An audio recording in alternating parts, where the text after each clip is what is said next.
오늘 저희에게 주신 은혜 말씀은 마태복음 28장 16절부터 20절 말씀입니다. 마태복음의 맨 마지막 구절이죠. 너무나 저희들이 아주 잘 아는 말씀입니다. 하나님 말씀입니다. 마태복음 28장 16절부터 20절입니다. 11 제자가 갈릴리에 가서 예수의 명하시던 산에 이르러 예수를 배웠고 경배하나 오히려 의심하는 자도 있더라. 예수께서 나와 일러 가라사대 하늘과 땅의 모든 권세를 내게 주셨으니 그러므로 너희는 가서 모든 족속으로 제자를 삼아 아버지와 아들과 성령의 이름으로 세례를 주고 내가 너희에게 분부한 모든 것을 가르쳐 지키게 하라. 볼지어다 내가 세상 끝날까지 너희와 항상 함께 있으리라 하시니라. 아멘. 하나님의 말씀이었습니다.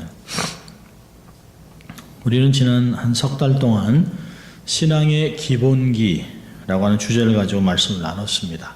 하나님을 경외하라 라고 하는 말씀을 2번 나눴고요. 말씀을 먹으라, 기도로 부르짖으라, 하나님을 경배하라, 또 서로 돌아보라, 코이노니아, 은혜를 사모하라, 은사로 무장하라, 능력으로 사역하라.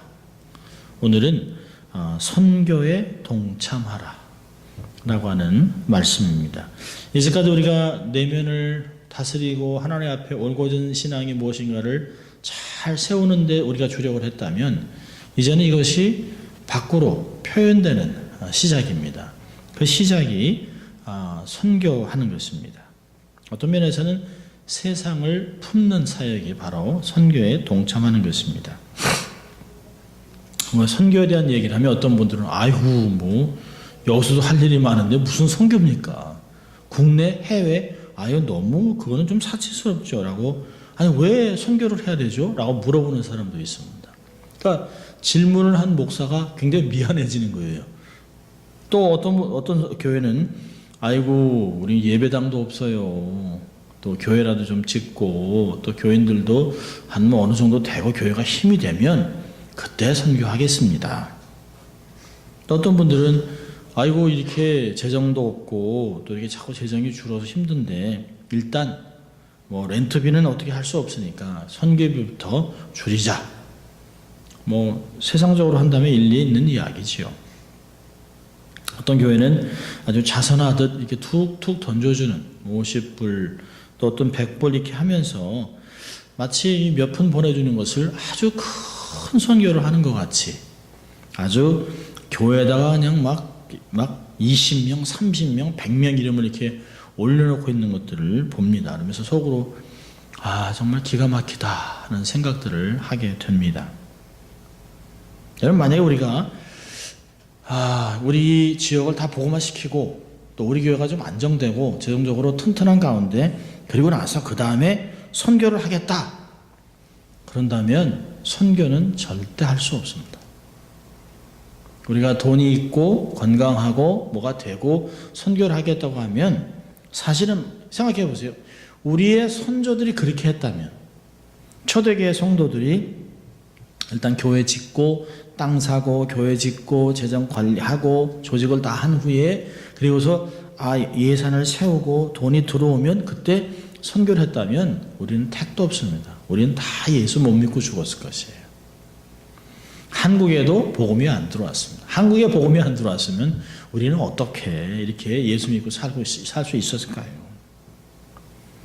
누군가가 우리에게 복음을 전해주지 않았다면 우리는 복음을 받지 못하고 죽었을 것이에요. 아주 불행한 인생이 됐겠죠. 로마서 10장을 보면 이런 말씀이 있습니다. 13절부터 15절까지 누구든지 주의 이름을 부르는 자는 구원을 받으리라. 그런즉 그들이 믿지 아니하는 일을 어찌 부르리요? 듣지도 못한 일을 어찌 믿으리요? 전파하는 자가 없이 어찌 들으리요? 보내심을 받지 아니하였으면 어찌 전파하리요?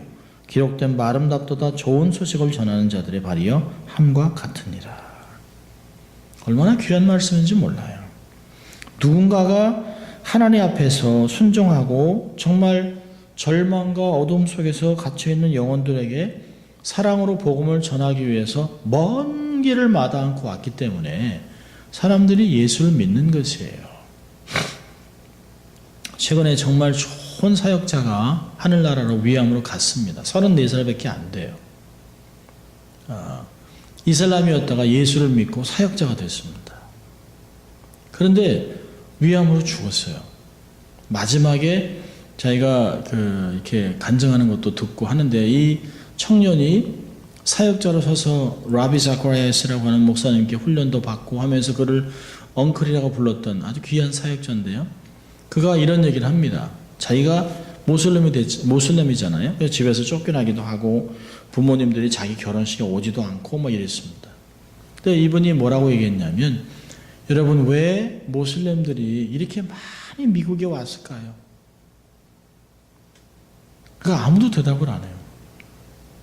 왜 하나님이 유럽에 저렇게 중동에 내전이 일어나고 모슬렘들이 참 난민으로 유럽에 저렇게 많이 퍼졌을까요? 많은 사람들이 유럽이 망한다, 미국이 망한다라고 하죠. 왜 세상에 아무 우연이라는 건 없는데 왜 이렇게 많은 그 이슬람들이 이렇게 서구 세계에 왔을까요? 그들이 좋아하지 않는 서구 세계에 온 이유가 뭘까요? 그리고서 이런 말을 합니다. 교회는 100만 명에 한 명 선교사를 보냈다는 거예요. 100만 명의 모슬렘한테. 그래서 선교가 안 된다는 거죠. 그러니까 하나님이 그들을 우리의 삶에 끌어왔다는 거예요. 그래서 자기가 살았던 콜로라도에 예수 믿는 사람들이 자기에게 복음을 전하고 그래서 자기가 사역자가 됐다는 이야기를 합니다. 안 가니까, 선교사 안 보내니까 하나님이 그들을 예수를 믿을 수 있도록 예수 믿는 사람들에게 데려왔다고 하는데 좀 사실은 조금 충격적이었습니다. 맞다. 정말 맞다. 한편으로는 그런 생각을 많이 했거든요. 모슬렘들이 너무 많이 들어와서 저들 사이에 극단적인 아주 테러리스트들이 들어와서 이 나라에 계속 테러리스트니까 어떻게든 좀 어떤 식으로든지 좀 쫓아내야 되지 않나 하는 아주 속 좁은 생각을 했었어요. 그래서 좀 못 들어오게 그냥 확실하게 그냥 들어올 때 다 조사해가지고 그냥 딱딱딱 걸러내서 아예 못 들어오게. 근데 얼마나 생각이 예수 믿는다고 하면서도 하나님의 절대적인 주권, 하나님의 권능을 믿는다고 하면서도 목사인 제가 얼마나 생각이 좁았나를 생각해요.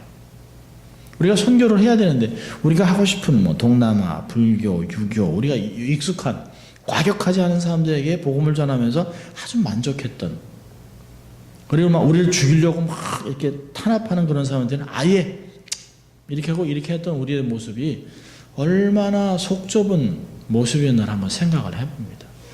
만약에 자기들을 막 대적했던 사람들이라고 생각해서 조선에 안 왔다면 우리는 그냥 아직도 그냥 무당을 찾아가고 돌한테 절하고 정한수를 떠놓고 빌고 하는 모습으로 지금까지 살아갈 것이에요.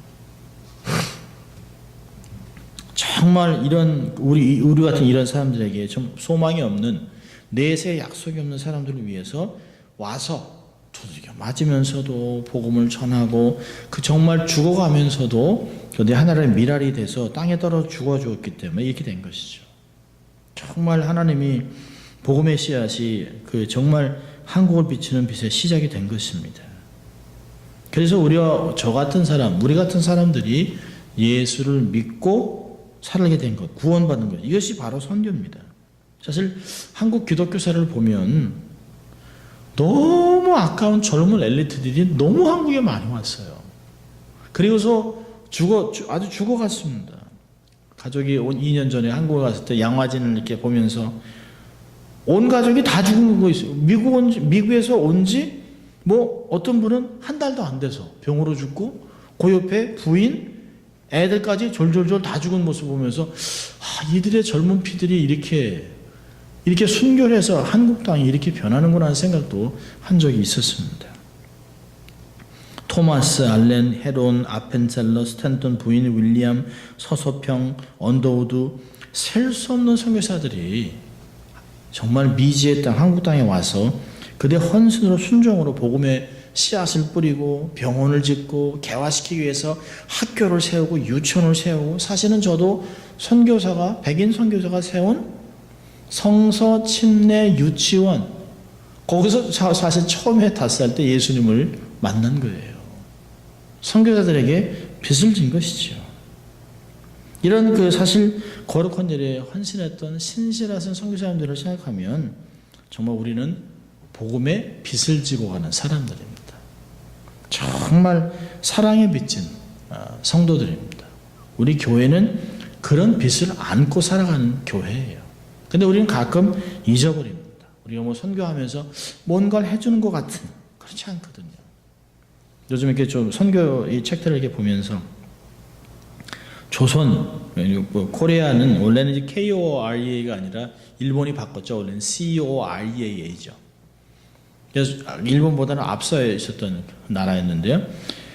1885년만 해도 숨겨진 작은 나라입니다. 전혀 몰라요. 조선을 알 수가 없었습니다. 또 흥선대원군의 세국 정책으로 어떤 나라와도 통상을 맺지 않았습니다. 완전 고립 중에 고립된 나라였습니다. 중국과 일본에서 맨날 치고받고 하면서 그냥 고래 싸움에 등 터지지요. 밤낮 짓밟히지요. 의대할 수 없는, 늘 괴롭힘 당하는 그런 작은 나라입니다. 미국, 러시아, 프랑스, 독일 이런 열강들은 조선과의 통상을 주장하면서 호시탐탐 기회를 노리고 있었죠. 조선은 내부적으로 지독해도 가난했습니다. 최근에 이렇게 사진을 보니까 100년 전 서울 하는데 아이고 못 살아도 너무 못 살았어요. 또 그것뿐이 아니에요. 1960년, 70년 명동 거리라고 해놨는데 아이고 이거 요즘 중국보다도 더 안 좋은 것 같아요. 제가 살던 청계천 옆에 그 마을은 정말 이 뚝방 같은 이런 좁은 길에 양쪽으로 이렇게 판자촌으로 막 있었습니다. 그리고 저희가 놀던 이 개천이라는 게 똥개천이에요. 새카만 물입니다. 근데 그 옆에 이제 지금은 이제 이렇게 다 막아놨습니다. 옛날에 있었을 때는 청계천 위에 이제 이렇게 옆에 있으면 이렇게 무도 심어놓고 배추도 심어놓으면 저희들이 이제 서리 해먹는다고 이제 총각물을 이렇게 빼요. 해가지고 그걸 흙을 털어가지고 새카만 더러운 물에 그걸 씻어가지고 그걸 씻지도 않고 그걸 깎지도 않고 그냥 먹어요.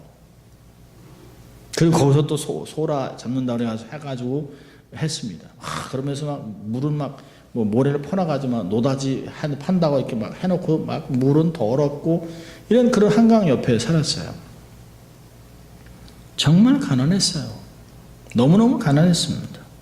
그래서 불렀던 노래가 잘 살아보세요 하니까 잘 살아보세요. 우리도 한번 잘 살아보세요. 새마을 운동 이런 것들을 했던 것을 생각합니다. 제가 중학교 고등학교 때 하더라도 아마 안 집사님도 기억하시겠죠. 송충이 잡으러 가지 않습니까? 교복 입고 도시락 싸가지고 송충이 잡아오기. 나무에 있는 송충이를 잡기 위해서 저희들한테 이제 15마리에서 20마리씩 이렇게 하면 힘 있는 애들은 저기서 놀고 또 어떤 애들은 담배 피면서 저희들한테 막 시켜요. 빨리 많이 잡아오라고. 그럼 저희들은 잡아다가 바치고 이제 자기들은 갖다 이제 계속 하고 그랬습니다. 해충도 많고 더럽고 이랬습니다. 택시 타면 부자, 차 있으면 엄청난 부자 이랬습니다. 근데요, 이게 지금 전 세계에서 지금 경제 수준이 7위입니다. 7위. 전 세계에서 무시를 못해요. OECD 회원 국가죠.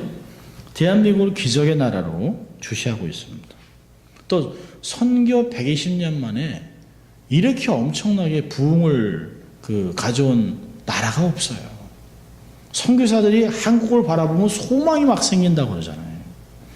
세계 50개 대형 교회 중에 25개 이상이 한국에 있습니다. 인구 중 기독교인이 한때는 25% 했으면 지금 한 15%가 넘는 세계에서 비슷한 이유를 찾아볼 수가 없어요. 아주 특이한 나라입니다. 요즘은 복음으로 유명한 게 아니라 한류로 유명합니다. 한류. K-팝, 드라마, 이란 같은 데는 대장금 할 때 모든 게 스타트업입니다.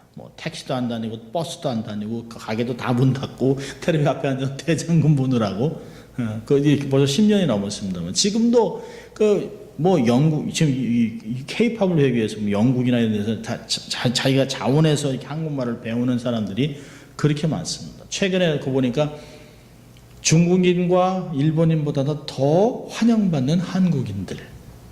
K-팝 때문에 그렇다고 얘기합니다. 저희 아이들만 하더라도 저희가 자랄 때는 한국말 잘 안 배웠어요. 코리안 스쿨 막 푸시해야 가고 코리안 스쿨도 토요일만 가서 잘 안 배우러 왔습니다, 애들이. 근데 지금은 2세, 3세도 K-팝 때문에 자꾸 한국말을 배우고 노래도 그런 노래를 듣습니다. 여러분, LG, 삼성, 저희가 이민 올 때만 하더라도 메이드 인 재팬, 소니, 파나소닉 이런 게 다 도시바 최고였었어요. 근데 지금은 삼성, 이제 싸구려가 아니에요. 삼성, LG, 메이드 인 코리아가 다 좋은 거예요. 다 비싼 거예요. 누가 삼성 샀다면 돈 좀 있네 라고 생각을 합니다. 부의 상징이 됐습니다. 동남아, 남미, 아프리카, 대륙, 인도, 미국, 캐나다까지 한국의 현대, 기아 자동차가 없는 데가 없어요. 일본 차보다 앞섰습니다.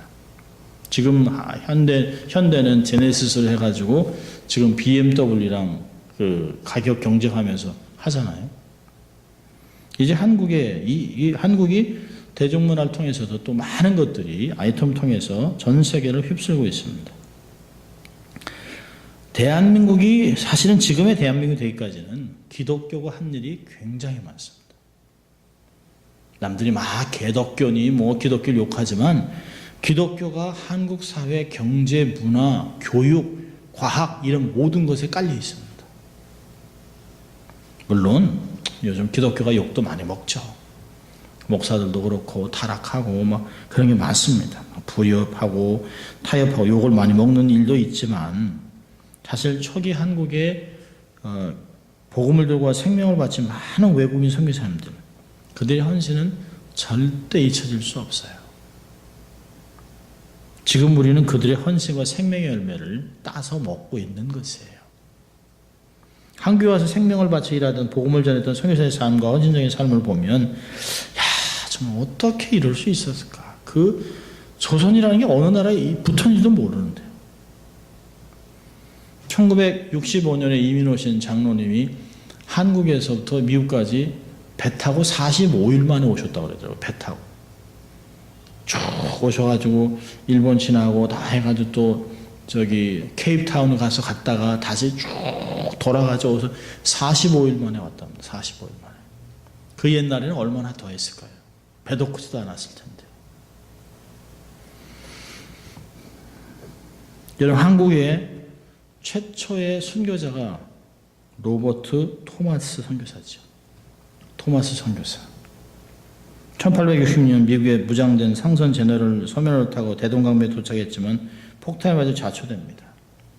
그러니까 다 끌고 내려와서 토마스 선교사를 붙잡아 놓고 칼로 내려치죠. 그때 토마스 선교사가 이렇게 얘기했습니다. 나는 죽어도 되니까 꼭 예수 믿고 이 성경책 읽으라고 던졌습니다. 그리고 그때 나이가 그가 27세입니다. 27세. 참 어떤 면에서 꽃도 못 폈어요. 자기를 죽이려고 하는 병사에 성경을 주면서 이렇게 기도했답니다. 하나님, 이 사람이 자기 하는 일을 모르오니 이 사람의 죄를 용서해 주시고 조선 땅에 뿌린 복음의 씨앗이 헛되지 않게 해주세요. 내 영혼을 받아주십시오. 그리고 죽었습니다. 놀랍습니다. 복음을 알지도 못하는 그 땅, 자기들을 위해서 온 그 사람들을 목을 치는 그런 무지한 나라였어요. 한국교회가 한국의 예루살렘이라는 평양이 이 순교의 피로 시작된 것이죠. 또 언더우드 목사는 어떨까요? 1885년에 4월 5일 부활절 날 인천 제물교에 도착했습니다. 그러다가 온 땅에 그 온갖 고난을 겪으면서 일평생 복음 전하다 하나님 앞에 가셨는데요. 왜 복음을 전했을까요? 선교 사명 때문에. 그분이 쓴 그 시가 지금도 이게 많이 읽혀지고 있습니다. 참 이렇게 돼 있어요. 제목이 보이지 않는 조선의 마음. 주여, 지금은 아무것도 보이지 않습니다. 주님, 메마르고 가난한 땅, 나무 한 그루 시원하게 자라오르지 못하고 있는 땅에 저희들을 옮겨와 심으셨습니다. 그 넓고 넓은 태평양을 어떻게 건너왔는지 사실이 기적입니다. 주께서 붙잡아 뚝 떨어뜨려 놓으신 이곳, 지금은 아무것도 보이지 않습니다. 보이는 것은 고집스럽게 얼룩진 어둠뿐입니다. 어둠과 가난과 인습에 묶여있는 조선 사람입니다. 이들은 왜 묶여 있는지도 고통이라는 것도 모르고 있습니다. 고통을 고통인 줄 모르는 자에게 고통을 벗겨주겠다고 하면 의심부터 하고 화부터 냅니다. 조선 남자들의 속셈이 보이지 않습니다. 이 나라 조정의 내심도 보이지 않습니다. 가마를 타고 다니는 여자들을 영영 볼 기회가 없으니 어찌합니까? 조선의 마음이 보이지 않습니다. 그리고 저희가 해야 할 일이 보이지 않습니다. 그러나 주님 순종하겠습니다. 겸손하게 순종할 때 주께서 일을 시작하시고 그 하시는 일을 우리의 영적인 눈이 볼 수 있는 날이 있을 줄을 믿습니다. 믿음은 바라는 것의 실상이요 보지 못하는 것의 증거니라고 하신 말씀을 따라 조선의 믿음의 앞날을 볼 수 있게 된 것을 믿습니다. 지금은 우리가 서양 귀신, 양귀자라고 손가락질 받고 있사오나 저희들이 우리 영혼과 하나인 것을 깨닫고 하늘나라의 한 백성, 한 자녀임을 알고 눈물로 기뻐할 날이 있음을 믿습니다. 지금은 예배드릴 예배당도 없고 학교도 없고 그저 경계의 의심과 멸시와 천대함에 가득한 이곳이지만 이곳이 멀지 않아 은총의 땅이 되리라는 것을 믿습니다. 주여 오직 제 믿음을 붙잡아 주소서. 참 기가 막히죠. 뭐 눈물 나는 기도예요. 눈물 나는 기도. 근데 이 아펜셀러만 이렇게 기도했을까요? 아마 최강순 선교사님도 이런 기도하지 않았겠어요? 우리에게 또 오는 케냐에 사역하시는 정말 원주민이라고 생각하는 이용호 선교사님도 이런 기도하지 않았겠습니까? 하나님 끝이 안 보입니다. 끝이 안 보여. 떠나고 싶습니다를 몇 번이나 외쳤는지 모르죠. 이렇게 그 언더우드가 기도한 지 120여 년이 지난 지금 우리는 이렇게 하나가 되어 있잖아요. 복음을 받았던 나라가 복음을 수출하는 그런 나라가 되어 있습니다. 전 세계에서 선교사를 두 번째로 많이 파송하는 나라. 어떤 면에서는 그 국민의 수에 비하면 아마 지금은 제일 많이 파송하는 나라가 한국이라고 얘기합니다. 우리도 작은 일에 헌신하면 우리의 이 헌신도 기독교 역사의 한 모퉁이를 우리가 아마 장식할 것입니다. 오늘 세 가지만 보려고 하는데요. 선교란 뭔가 첫째로 선교는 예수님의 명령입니다.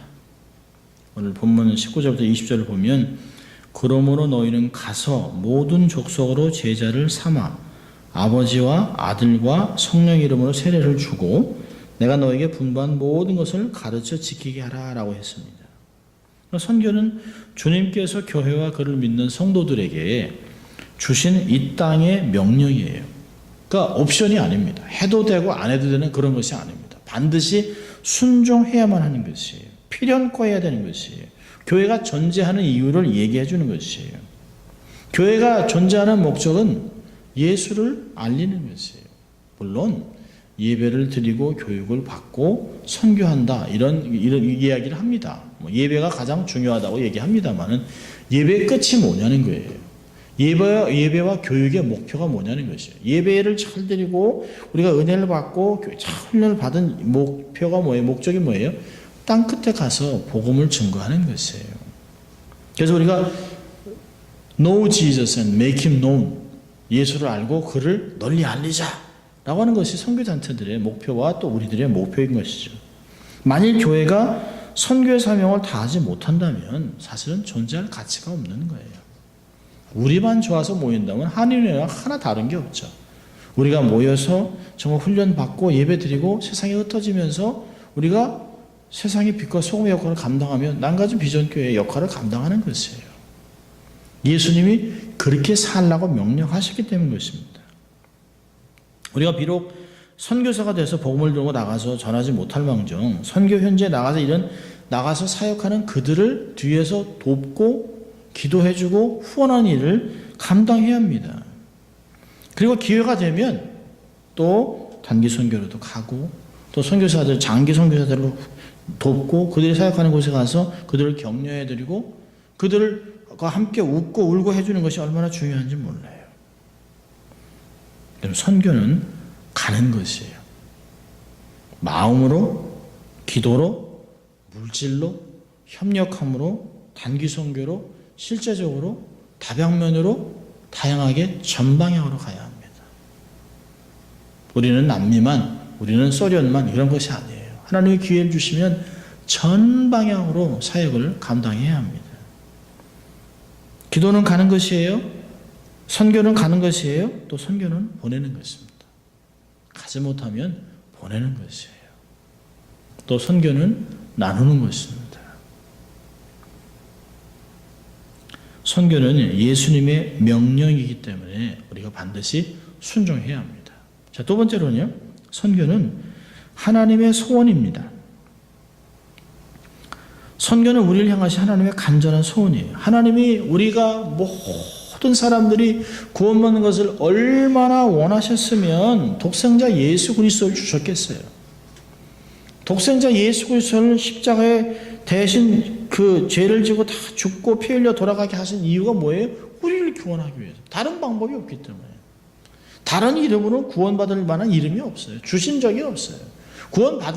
받을 게 없어요. 다 우리는 원수였었어요. 그런데 예수 그리스도께 오셔서 우리의 죄를 다 담당하시고 십자가에서 돌아가시고 또 부활 승천하셨기 때문에 우리가 구원을 받는 것이죠.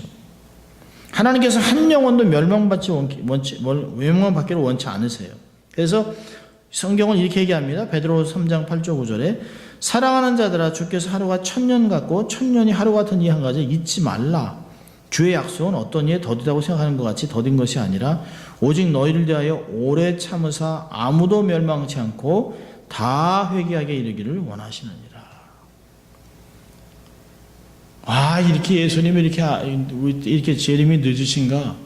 일찍 오셨으면 우리는 다 지옥이죠. 구원받지도 못하죠.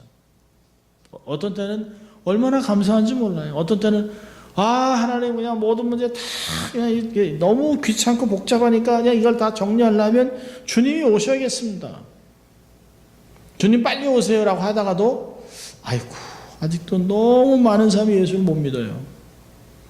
모슬렘뿐만 아니라 옆에 정말 너무 착해 보이는 이웃 아저씨, 너무 착해 보이는 법 없이도 살 것 같은 그런 사람들. 근데 그 안에 예수가 없어요. 그럼 지옥이죠.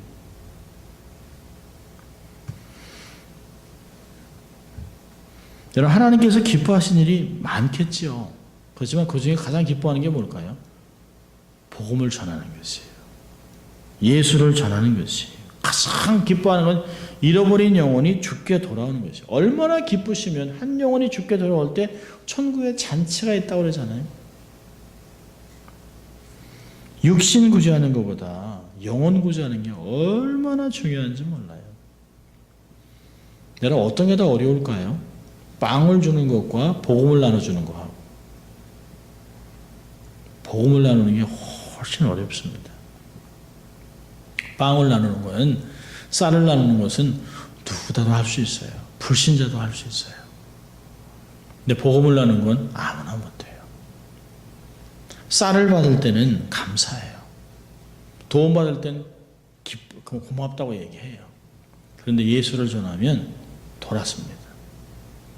정말 그 먼 길을 와가지고 막 독일 이렇게 넘어가면서 그 독일 사람들이 웰컴 시리안 레퓨지 해가지고 이렇게 막 카드를 해가지고 막 물을 줬어요. 그리고 거기다 사실은 조그맣게 God loves you, Jesus loves you 돼. God loves you.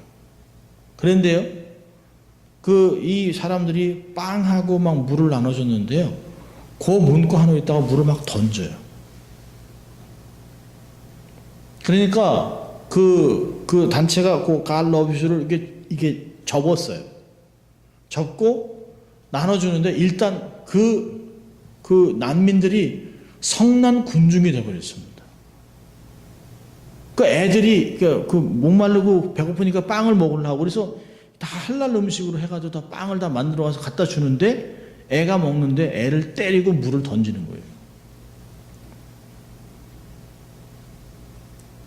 또 얼마나 독합니까? 막 침 뱉고 물 던지고 기차역에다가 막 물 던지고 빵 던지고 그러니까 독일 어떤 사람이 어떤 사람에게 인터뷰를 하는데 자기들이 왜 나왔는지 모르겠다 그래요. 그래도 도와주기 위해서 왔다고 얘기합니다. 다 기독교인들이죠. 빵을 나누는 것보다 더 힘드는 거예요. 예수를 전하는 게. 훨씬 어렵습니다. 근데 하나님이 그걸 기뻐하세요. 차라리요, 복음 안 전하고 그냥 물 나눠주고 이렇게 했으면 그냥 다 받아 먹죠. 근데 아무 도움도 안 되는 거예요. 육신 구제하는 것보다 잃어버린 영혼 구하는 것을 하나님이 기뻐하세요. 하나님이 기뻐하는 일만 하면 하나님은 우리의 삶을 책임져 주실 것입니다. 우리를 축복해 주실 것이에요. 이런 일에 동참하기 위해서 하나님이 우리를 교회라고 하는 공동체로 만드시는 것이에요. 십시일반으로 섬기고 돕고 이 일을 하기 위해서 물질과 시간을 들여 정성을 들여 선교에 참여하는 것이에요. 저는 이게 선교사님들이 참 우리를 위해서 대신 나가셨지. 참 고맙다. 뭐라 좀 해드려야 될 텐데 하는 마음들이 성도들 마음에 있다는 게 제가 얼마나 감사한지 몰라요. 선교사들 오든 말든 이런 사람도 있고 이런 교회도 있어요. 파키스탄에서 오랫동안 20년째 선교하시는 선교사님들 한국에서 큰 교회에서 파송됐는데요. 담임 목사님 바뀌고 장로님도 은퇴하고 나니까 이분이 분명히 교회에서 파송한 선교사인데 이름만 있지 아무도 몰라요. 교회 가서 소개도 안 해요. 누구시죠? 라고 얘기한답니다. 예배 드릴 때 먼 뒤에 앉아가지고 있다가 그냥 예배 드리고 한번 인사 꾸벅하고 그냥 밥 먹고 아무도 자기하고 대화를 안 한답니다. 저희 교회도 한번 벨리에서도 왔었죠. 파키스탄 선교사님, 평신도 선교사님. 그때 그 아이들 그때 왔을 때 아이들한테 어른들은 대접받니 아이들한테 너희들이 원하는 게 뭐니? 그랬더니 목사님 쭈삣쭈삣해서 제가 얘기해봐. 그랬더니 그때 그 CD를 크리스찬 CD 그 가스펠송 CD 사달라고 얘기하더라고요. 그래서 그러니 해서 그때 몇몇 집사님들이 헌금을 하셨어요. 그래가지고 아이들을 데리고 크리스천 북스토어에 가서 너희들이 사고 싶은 만큼 사봐. 근데 이놈들이 이만큼 주고 왔어요. 이래놓고 눈만 껌뻑껌뻑합니다. 정말 사줄까 안 사줄까 껌뻑껌뻑해요. 하나는 지금 이제 변호사, 딸은 다 커서 이제 변호사 시험을 보고 상렬인 한국에 이제 군대에 있고 한동대학에 있는데 그 누나가 막 눈치 좀 너무 많이 집어왔다 이거죠. 괜찮아, 갖고 와봐. 둘이서 이만큼 싸놓고선 이제 뺄까 이제 뭘 뺄까 이렇게 다 사. 걱정 다 사. 그래서 그때 거의 그 당시에 한 600브로치를 사줬어요. 600브로치. 그걸 선교사님 부부가 지금도 못 잊어요. 그 아이가 지금도 잊지 못하고 목사님 고마워요라고 얘기를 합니다. 다 컸죠. 이제 다 컸죠. 지금 10년 벌써 거의 10년이 돼가니까 한 7, 8년 돼가죠.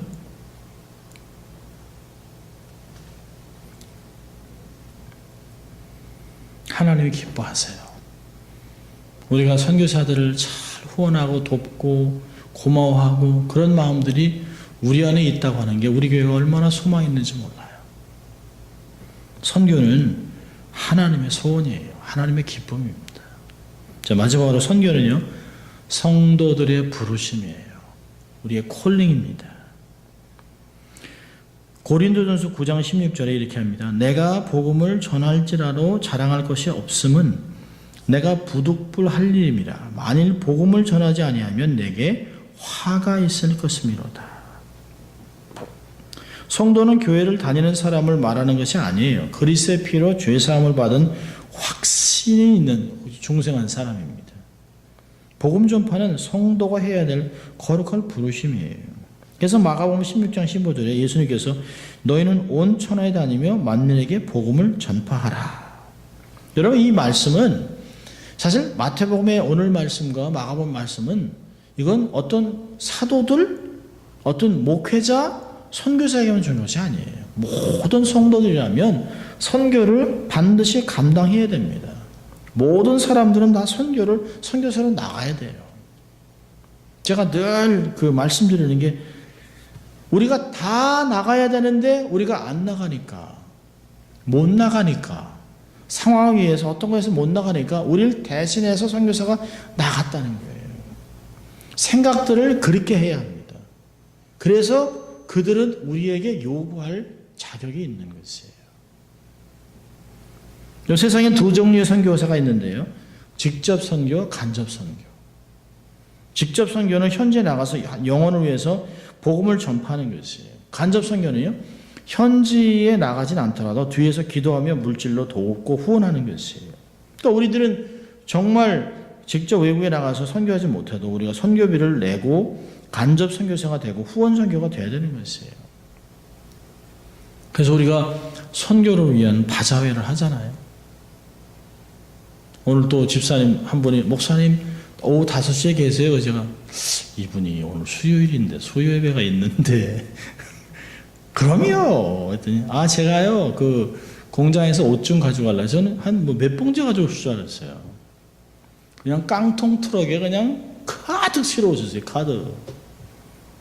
더 가져올까 해서 일단 보고요. 일단 보고요. 감당이 안 되죠. 너무 많아가지고. 얼마나 감사한지 몰라요. 얼마가 보일지 모르지만 이게 우리의 시간과 땀과 에너지를 동원해서 또 수고하고 땡볕에서 이걸 또 팔고 나누고 하면서 이걸로 해서 우리가 우리의 땀과 피가 묻어있는 헌금을 보내는 것이에요. 받는 선교사가 저희한테 수천 불, 수만 불을 받아서 기쁜 게 아니에요. 자기를 위해 1년 내내 기도해주고 조금이라도 돕기 위해서 애를 쓰고 정성한 여기에 힘을 얻는 것이에요. 낙심하고 이제 선교지에서 이제 나가야지 라고 하다가도 선교사님 힘내세요. 우리가 기도하고 있습니다. 또 말씀하세요. 저희가 힘든데 도와드릴게요. 적지만 이 물질 보냅니다. 이 말에 다시 한번 힘을 얻는 거예요. 그래, 내가 이들 때문에 내가 있지 라고 하는 마음으로 그들이 견디는 것이에요. 누가 사실 말도 안 통하고 사실 뭐 10년 20년 있어서 말 통해도 좋습니까? 아니요. 늘 이방인 치고 하는 곳에 뭐가 좋겠어요. 우리는 정말 우리가 직접 못하더라도 이렇게 후원 선교사가 돼서 복음을 전하는 자들을 돕고 또 해외 선교도 하지만 옆에 있는 사람들을 돕는 그런 사역들을 감당할 필요가 있다고 생각합니다. 구원받은 성도는 어떤 모양으로든지 선교를 해야 돼요. 어떤 모양이라든지 하나님의 영혼 구원에 대한 열의를 가지고 선교하는 성도를 축복하세요. 또 그런 교회를 복되게 하실 것이에요. 저희는 조금 더 하나님이 우리에게 힘을 주시면 정말 멕시코라도 한번 가보고 교인들과 함께 또 최강수 선교사님도 한번 방문해보고 또 이런 일도 좀 해봤으면 참 좋겠어요. 쉽진 않죠. 어렵죠. 정말 하나님께 기도하면서 우리의 생활비에서 쪼개서 모아서 그걸 가지고 가는 것이에요. 그렇다고 해서 우리가 뭐 펑펑 쓰겠습니까? 아니요. 비행기표를 가져가기도 힘들 수도 있어요. 그런데 가는 것만으로도 큰일이에요. 그들이 사는 모습 보고 그들이 어떻게 하는지 보고 그리고 와서 구체적인 기도가 생긴다면 그거는 우리에게 선교의 새로운 장을 여는 경험이 될 것입니다. 적게라도 우리가 좀 내년에는 좀 그렇게라도 좀 했으면 좋겠다는 마음이 제 마음에 계속 있어요. 좀 우리 이주영 권사님도 가시고 또 할 수만 있으면 함께 가서 정말 그 땅에 가서 하나님의 사람들이 이렇게 일하는군요. 감사합니다. 이런 것들을 좀 보고 오면 참 좋겠어요. 그래서 좀 우리가 이런 정말 신앙의 기본기를 잘 다져서 세계 선교를 감당하고 또 선교로 세상을 품는 우리가 될 수 있기를 주의 이름으로 축원합니다. 기도합니다. 하나님 아버지 감사합니다. 오늘도 하나님 저희들을 부르셔서 신앙의 기본기를 잘 다지고 또 이것이 무엇을 위하여 하나님의 영광을 위해서 또 선교를 위해서 한 것이라고 우리에게 가르쳐 주신 주님 감사합니다. 하나님 우리가 직접 나가서 선교를 하지 못하더라도 우리를 간접으로 또 뒤에서 후원하는 선교사가 될 수 있도록 모두가 다 선교에 동참하고 또 하나님 선교사의 상급을 받는 저희들 될 수 있도록 하나님 축복하여 주시옵소서. 감사하고 예수님 이름으로 기도합니다. 아멘.